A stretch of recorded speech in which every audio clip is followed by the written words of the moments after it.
Deixe seu like.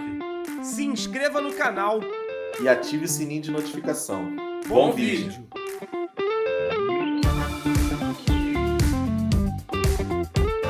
Eu sei que tá com um misto de sentimentos. Alguns estão comemorando o fato de a gente ter vencido e ter saído na frente. Outros estão lamentando o fato do Flamengo ter sofrido um gol e ter posto o jogo para ter botado o Fluminense na disputa. Outros disseram que o Flamengo teve uma partida madura. Outros vão dizer que a partida foi ruim. Eu acho que tem uma montanha russa dessa parada. Acho que eu já falei isso aqui uma vez, que a minha análise do Campeonato Carioca ela vai muito com uma fala do Felipe Luiz, em que ele diz: eu não vou estourar jogador no Campeonato Carioca. Eu não vou. Eu acho que até hoje nós só vimos o Flamengo do Felipe Luiz. Estou falando na temporada, né? Não estou falando na temporada passada, onde tudo foi muito repentino para o Felipe Luiz. Mas estou falando com uma pré-temporada, com o elenco já todo à disposição, ou quase toda à disposição. Se a gente pensar, o Felipe Luiz já teve todos os jogadores à disposição, né? Só não tem o Pedro e o Vinha. Eu acho que o Flamengo no Campeonato Carioca até agora não jogou 100%. E é intencional. Por isso que às vezes a minha análise no Campeonato Carioca, agora que eu entendi, ela fica um pouquinho mais pautada em cima disso. Hoje, o Flamengo, a estratégia do Fluminense era: eu vou arrancar um empate nesse jogo e vou levar o jogo para a decisão. Porque o que acontece? Eu estava conversando, depois que eu saí lá do Júlio na terça, eu estava conversando com Francisco Aiello, Rádio Globo. Francisco Aiello, Rádio Globo. E aí ele falou, era Francisco Aiello e, putz, mano, vou esquecer o nome do outro radialista. Eles estavam entrevistando o Olivinha. Eu até pensei em tirar uma foto, mas falei, cara, vai ficar muito amador, né? Não, fingi que tá tudo certo. Não vou tirar foto, não. Mas é Francisco Aiello e o outro esqueci o nome. Porra, também é famoso. E ele falou assim, ó, se o jogo fosse... Não, o Renan Moura faz comigo lá. Mas assim, se fosse um jogo, o Fluminense tem chance. Se a partida é única, como era, por exemplo, como é a semifinal do Campeonato Paulista, como é a Copa do Mundo, tudo pode acontecer em um jogo. Tudo pode acontecer em um jogo. E a estratégia do Fluminense é: eu vou levar isso para um jogo. Porque se o Fluminense consegue amarrar o jogo e levar esse jogo para o 0-0, 1-1, um empate, o que acontece? Anula esse jogo está anulado. Ninguém tirou proveito desse jogo em termos de placar. E aí o segundo jogo passa a ser como se fosse uma Copa do Mundo, um jogo só. Entendeu? É mais ou menos isso que a estratégia do Fluminense. Não esperava que o Fluminense ia atacar o Flamengo, nem nada disso. Só que aí a gente tem um improvável. O que é o improvável? É a porra de um chute muito feliz do Wesley. O Wesley nem costuma chutar, ainda mais naquela distância. A bola meio que passa ali, quase desviando no Thiago Silva, e o Fábio falha. Fábio, que fez outras grandes defesas, falhou nessa bola. E aí, mano, dá um bug no sistema. Na minha opinião, nos dois treinadores. Porque o Mano fala assim, caralho, minha estratégia foi pro saco. Eu vou ter que atacar. Eu vou ter que sair e vou tentar buscar esse empate. O Felipe Luiz, a princípio, o que ele fez? Eu vou me fechar, vou contar com o Fluminense me atacando e vou matar esse jogo no contra-ataque. Moleque, estratégia certa dos dois treinadores. Tanto do Mano quanto do Felipe Luiz. É isso. Só que o tempo foi passando, velho.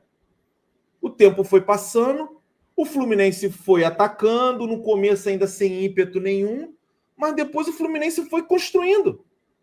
E assim, por mais que não tenha organização nem nada, ele vai construindo. Quando você... É aquele negócio, você martela, uma hora tu consegue. Né? Se você peca pela efetividade, você ganha pelo número. No app que resolve. Foi você. Não, fico pensando que sou eu. Não, Fui eu, fiz merda. Então, assim, E aí é bem claro, velho. Só que eu acho que o Felipe Luiz, Ele viu que a estratégia não estava dando certo, O que eu fiz mesmo? que é, ó, o Mano apertou, né? O Fluminense apertou, o Arias começou a crescer no jogo, o lateral esquerdo muito bom, tá? Parabéns ao Fluminense. Eu falei isso pro Arthur na transmissão. O Fluminense talvez tenha um dos melhores mapeamentos de mercado sul-americano do Brasil. Porque, assim, é o que eu falo. Trazer jogador que a gente já conhece é uma coisa. O Arias a gente não conhecia. Eles trouxeram esse Serna, que é bom jogador, também ninguém conhecia. E esse lateral esquerdo é muito bom, tá? Esse lateral esquerdo é muito bom. Fuentes. Não sei nem da onde veio. Não sei nada, mas é muito bom jogador esse Fuentes. E aí, cara, o time começou a crescer. E aí não tinha mais contra-ataque, porque o Plata estava encaixotado, o Luiz Araújo não estava bem, o primeiro tempo do Luiz Araújo é pavoroso, o Arrascaeta, água de salsicha, e o Gerson também muito mal. O quarteto estava mal. O único que tentava alguma coisa era o Plata, mas numa posição que não era dele, uma posição que não privilegiava a velocidade dele. Então é o seguinte, isso foi passando, e eu acho que o Felipe Luiz, na cabeça dele, ele mudou a estratégia. Qual é a estratégia? Peraí, era contra-ataque? Agora não. Vamos tentar acalmar esse jogo? Vamos tentar levar esse jogo a banho-maria? Vamos tentar não se entregar 100%? E eu acho que ele fez isso durante o Campeonato Carioca todo. Eu não estou aqui dizendo que está errado, tá? Até porque o time teve lesões, mas o Cebolinha já está no campo e o Michael daqui a pouco também vai voltar. Então, assim, ao contrário do tempo do Tite, onde ele estourou, quase todos os jogadores estavam no limite, o Felipe Luiz vai começar o Campeonato Brasileiro só sem os dois jogadores que já estavam no planejamento que não ia ter, que era o Pedro e o Vinha.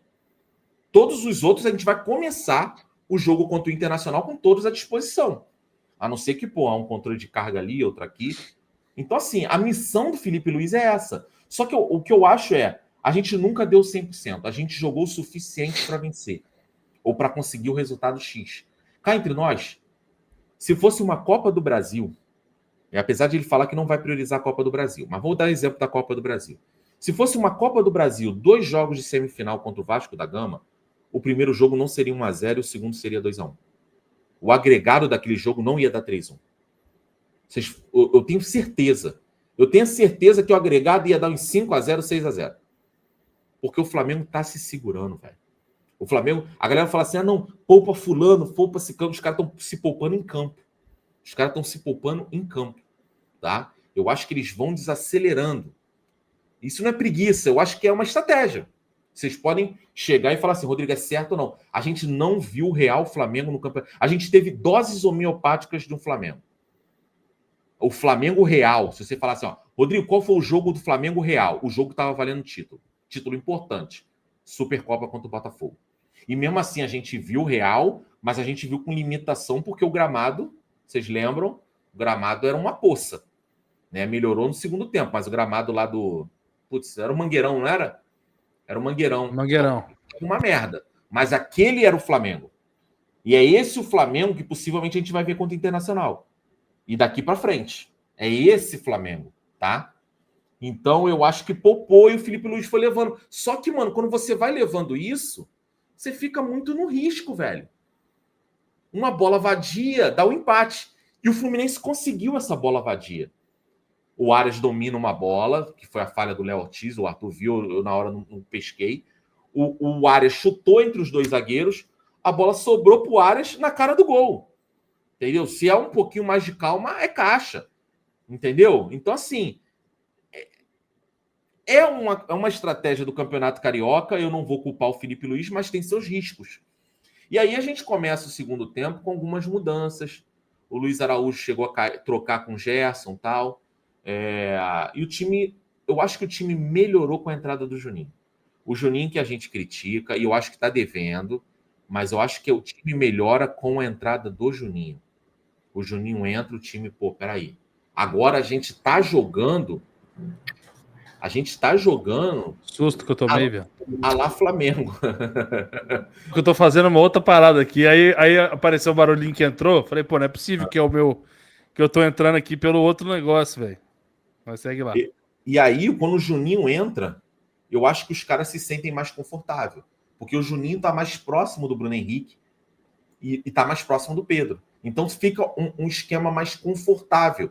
E aí tem uma troca, né? Eu repito, até no segundo tempo a gente continua ainda se poupando durante o jogo, tá? E aí a gente tem que falar individualmente de alguns jogadores. Eu acho que a linha defensiva do Flamengo, no geral, ela se comportou bem. É que, porra, chega uma hora que você não tem combate na frente nem nada, porra, fica martelando, os caras vão falhar, velho. Mas eu acho que foi uma partida razoavelmente boa do Léo Ortiz, do Wesley, que não apareceu tanto no ataque, tirando gol, tá? Eu acho que o jogo ruim do Gerson, quando o Gerson não tá bem, ele tira o potencial do Wesley. Eu acho que essa é uma casada, entendeu? E acho que o Alexandre defensivamente bem e o Léo Pereira também bem. Só que, pô, cara, é martelão, uma hora vai. Pulgar também fez um bom jogo. O De La Cruz tentou. O que eu fiquei mais feliz com o De La Cruz fisicamente ele se entregou total. Então, a questão física, pelo menos para esse jogo, não foi uma barreira. E ele é um cara que precisa de ritmo de jogo. E eu acho que hoje ele tentou passes diferentes, tal. Eu achei que foi bem. A nota negativa é o quarteto, velho. O Gerson hoje teve uma partida muito abaixo. Acho que o primeiro tempo ele até deu muito suporte defensivo, mas é uma partida muito abaixo. E um clamor que eu faço ao Gerson ô Gerson, quando você é volante, é uma coisa. Quando você joga mais avançado, pô, irmão, você tem que ter números. Luiz Araújo tem números. Luiz Araújo vai... Se ele ter sequência, ele vai ter números. Pedro vai ter número. Plata vai ter número. Arrascaeta vai ter número. Seja de assistência, seja de finalização, seja de gol. O Gerson, ele tem comportamento de volante jogando no ataque. Teve uma bola antes do gol que acho que foi o Arrascaeta, lança para ele domina no peito, pisa na bola dentro da área e depois vai finalizar, velho. Que porra é essa? Dentro da área, irmão, finalizou, ajeitou o corpo, caixa. Ou se não, irmão, mete um peixinho na bola, tenta finalizar de primeira, você tem que mudar. Você vira chave. Você não é volante, tá? Você não é volante. Hoje não teve uma partida boa. E aí vem a minha única crítica ao Felipe Luiz. Felipe Luiz. Muitos treinadores perderam o seu cargo. Não é o seu caso, tá? Pelo amor de Deus, não é o caso dele. Mas muitos treinadores perderam o seu cargo por ter jogador de estimação. E eu tô falando aqui do Gerson, que é o melhor jogador da última temporada. E acho que nessa temporada também, no geral, a temporada dele é boa ainda, tá? A temporada do Gerson é boa. Gerson é um dos melhores jogadores do Brasil. Só que ele vai ter jogos ruins, velho. E vai ter jogo que a primeira substituição tem que ser o Gerson, velho. Primeira substituição não tem que ser o Plata. Eu acho que o Plata hoje saiu com uma lesão. Mas tem jogos que a primeira substituição tem que ser o Gerson. Parece que não, pô, o Gerson não. Eu acho que é porque ele fica muito apegado ao Gerson ser muito bom fisicamente. E ter muito jogador frágil fisicamente, tá? Luiz Araújo só apareceu no segundo tempo, quando saiu lá do lado esquerdo. É uma coisa que a gente tem que ver. Plata, eu achei que fez o que pôde. E o Arrascaeta, mais uma vez, uma partida apagada do Arrascaeta. Agora, se a gente quiser falar de alguém que jogou na frente, jogou bem, para mim, Juninho. Juninho, acho que o pouco que ele mostrou a melhor partida dele. Tirando até o gol, eu acho que ele se movimentou, ele brigou, tal. Ele deu uma roupagem mais de time, ele estruturou mais o time.